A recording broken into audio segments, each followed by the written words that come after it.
ಇದೇ ಆಗಸ್ಟ್ 15ನೇ ತಾರೀಕು ಹನೂರು ವಿಧಾನಸಭಾ ಕ್ಷೇತ್ರದಲ್ಲಿ ನಡೆದಿರ್ತಕ್ಕಂಥ ಅಮಾನವೀಯ ಹತ್ಯೆ ಏನಾಗಿದೆ, ಏನು 3 ಜನ ಗುಂಡಿಕ್ಕಿ ಹತ್ಯೆ ಆಗಿರ್ತಕ್ಕಂಥ ಕೆಲಸ ಅರಣ್ಯ ಅಧಿಕಾರಿಗಳಿಂದ ಆಗಿದೆ.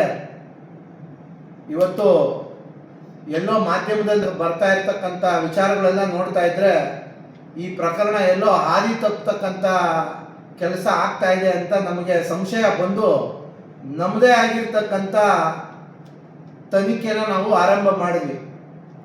ಆರಂಭ ಮಾಡಿದಂಥ ಸಮಯದಲ್ಲಿ ಕೆಲವು ಮಹತ್ವವಾದಂಥ ದಾಖಲೆಗಳು ನಮಗೆ ಇವತ್ತು ನಮ್ಮ ಕೈಯಲ್ಲಿ ಬಂದು ಸಿಕ್ಕಿದೆ.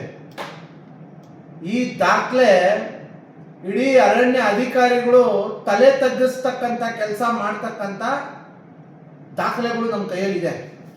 ಅತಿ ಶೀಘ್ರದಲ್ಲಿ ನನ್ನ ಕ್ಷೇತ್ರದ ಜನತೆಗೆ ನ್ಯಾಯ ದೊರಕಿಸೋ ನಿಟ್ಟಿನಲ್ಲಿ ಇಡೀ ಭಾರತೀಯ ಜನತಾ ಪಾರ್ಟಿ ಇವತ್ತು ನಮ್ಮ ನಾಯಕರಾದಂಥ ವಿಜೇಂದ್ರಣ್ಣ ಅವರ ನಾಯಕತ್ವದಲ್ಲಿ ನಾವು ಈ ದಾಖಲೆಯನ್ನು ಹೋಗಿ ಅವರಿಗೆ ತಲುಪಿಸಿ ಇಡೀ ರಾಜ್ಯದ ಜನತೆಗೆ ಸತ್ಯಾಸತ್ಯತೆಗಳನ್ನು ಹೊರಗಿಡ್ತಕ್ಕಂಥ ಕೆಲಸ, ಇಡೀ ರಾಜ್ಯದ ಜನತೆ ಮುಂದೆ ಇಡ್ತಕ್ಕಂಥ ಕೆಲಸನ ನಾವು ಮಾಡ್ತೀವಿ.